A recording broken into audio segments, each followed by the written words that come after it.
We are back with another review, and today we are checking out the complete set of Dominaria cards for Magic the Gathering.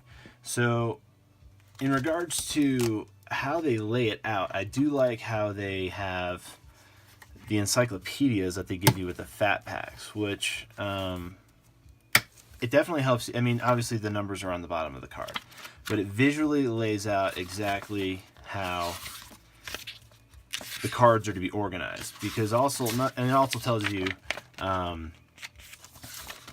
the end cards, which are going to be like your Planeswalker decks, which they have here.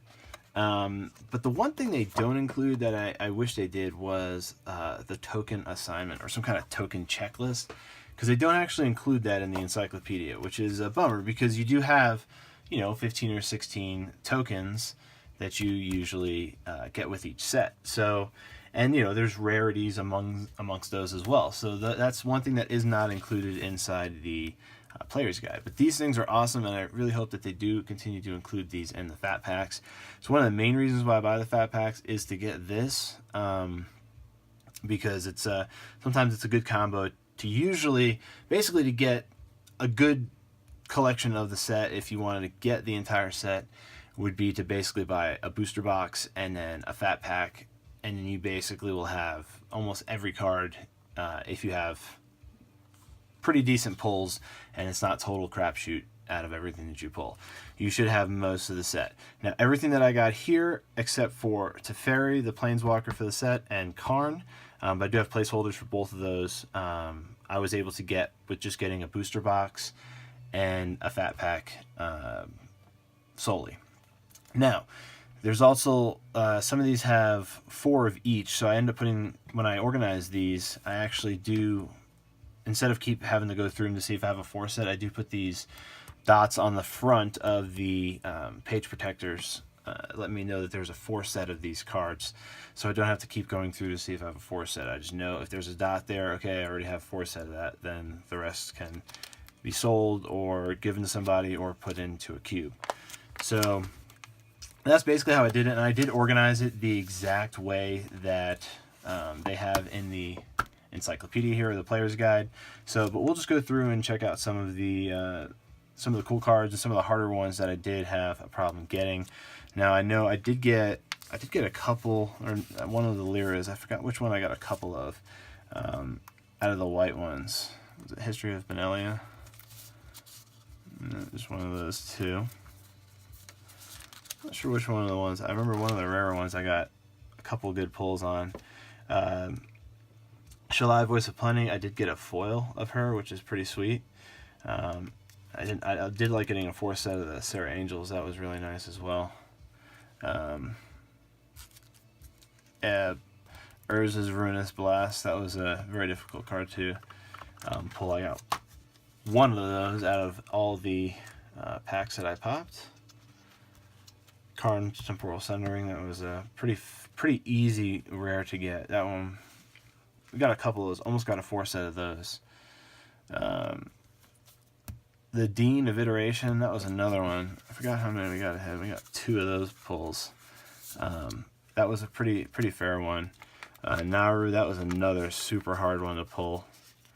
That was a super hard one to pull. That was a lucky pull for sure. If you watch some of our other videos, we did the unboxing of these live out of sealed boxes, so pretty sweet. And then, yeah, Wizard's Retort, that's another one. I like that card, that's a good one out of the set. And I really love these Saga cards, especially Time of Ice. That one's a really cool Saga one. Tolarian Scholar, ended up grabbing a foil of that one in one of my packs. So what I usually end up doing when I do get, if I get 4, like for example the Tolarian Scholar, I'll usually do a 4 set of the regular playable cards, and then I'll do the 1 foil. So technically I have 5 of each of those if I have a foil on top, for saving the entire collection. Demon Lord Belzenlock, that was a super easy mythic to get. If you watch the unboxing, it was super easy to get.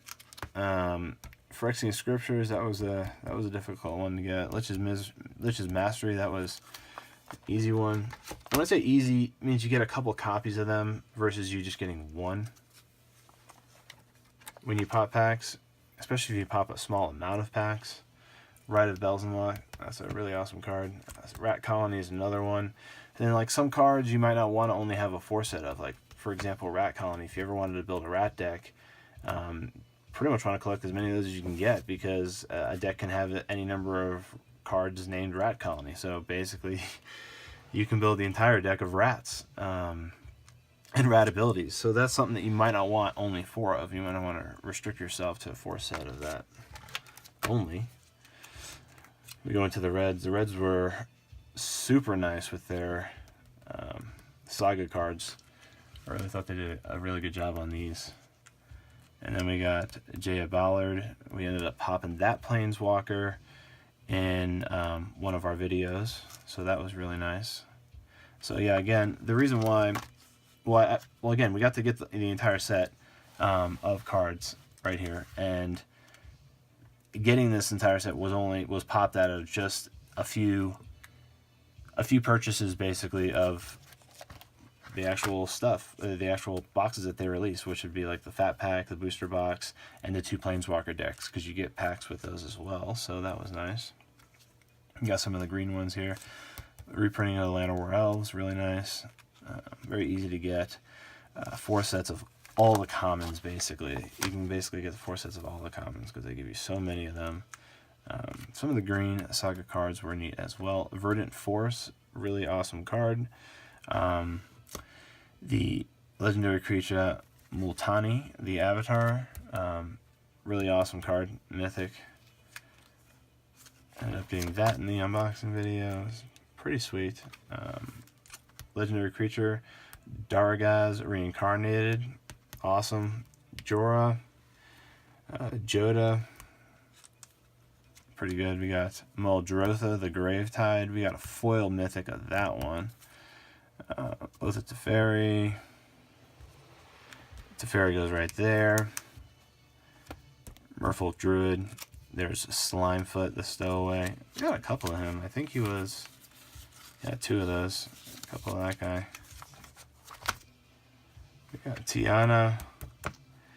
Dampening Sphere. Super awesome card. Gilded Lotus. Forebearer's Blade foil. But let's see how many Gilded Lotuses we ended up getting. 3 set of those, so three Gilded Lotuses. Pretty sweet. The artifacts are by far my favorite when it comes to. And then we got my absolute favorite Blast from the Past here. We got Icy Manipulator, 4 set of that, awesome. We got the Mox Amber. We got, what did we get of that? We got 2 Mox Ambers. So I ended up pulling 2. Pretty sweet. Mishra's Self-Replicator, it's another great one. Black Blade Reforged. Some really awesome artifacts this set. Thrawn Temporal Gateway. Traxos. I mean, the Weatherlight. Absolutely insane for good artifacts. Good set. Cobble Stronghold. Another really awesome one. Cliff Opportunity. I mean, all these beginning lands are super sweet, because a lot of these will come into play. These dual lands will come into play untapped if you have a mountain or a plain in play already. So pretty sweet. So basically, it's a dual land if you're not trying to drop it on the first try, turn.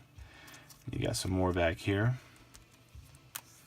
And then in regards to the land, we lay it out by artwork. There's always 4 of each land type, the artwork of each. And then obviously we got, foils. The foil lands go in front of the stack. And then it moves into, the last card is going to be your land. You got 269 of 269 right here. And then we move into the Planeswalker decks. So now these are going to be your foil Planeswalker from the Planeswalker deck, Teferi Timebender. It's going to be 270 of 269. And then his deck is going to run to 274. So his deck has 5 cards from his set, which you see his Planeswalker card. You have a blue card, a blue-white card, an artifact card, and then you have a land card. And that is all from his Planeswalker deck, which runs out to 274. Then you have the Chandra Bold Pyromancer Planeswalker deck, which puts her at 275 of 269, and that runs out 5 cards as well, which puts you out at 279 of 269. You got basically a sorcery, a creature, 2 creatures, and a land. A sorcery, 2 creatures, a land, and a planeswalker for hers, and that puts you out at 279 of 269. So the end of the set. Now we're going to move into the section that I was talking about, which I was kind of wondering why they don't include that in the back here, because at the back it runs out. I mean, you can see there's the last forest, which puts you out at the 280 mark, or the 269 park, and then you got the 279 mark right here at Timber Gorge, which is the end of the set, which is the last card right here. So the fact they don't include the tokens at all is kind of weird. But anyway, the tokens are run out on their own checklist here, and their checklist runs out till 16. So we'll go through some of those, and I'll show you some of the rarer tokens to get. The Knight with the Dominaria artwork is definitely a difficult one to get. Obviously, the Knight and the Soldier are totally common. The Cleric and the Zombie Knight, the Nightmare Horror, and the Demon, they're all very difficult to get as well. The Elemental, the Goblin are pretty common to get. And then you have one of the rarest out of all of them, which is, well, there's two of the most rarest right here, the Construct and the Karak's Bladewing. Karak's Bladewing is a very rare one to pop in the packs. And then you got the Saprolongs, and you can see definitely because he at least has the border difference on the top of this card here. So the other ones all have very plain, but he's probably the rarest out of them to get that in the Constructs, but the Saprolongs are super easy to get, tons of them. The Construct, which is a really awesome token creature, is this creature gets +1/+1 for each artifact you control, and I believe this is tied directly to Karn's Planeswalker card, so that is basically his like emblem, if you would, and then you got the 2 emblems of Jaya and Teferi, and then you have the 2 poster / placemats for both Planeswalker decks, and then lastly one of each of the booster pack variants. You have here the different artworks, the 5 different artworks for this. So for me, if you want to collect the entire set, you should collect the entire set. I'm waiting personally for the market price of both Teferi and Karn to go down, and when those do, I will scoop those up and then replace the placeholders with the actual Planeswalker that they're supposed to be. But for now, this is the completest the set's going to be until I scoop up those 2 Planeswalkers. But if you like this video, give it a thumbs up. If you want more content like this, I do Magic videos every Tuesday, so be on the lookout for that, and have a great rest of your day.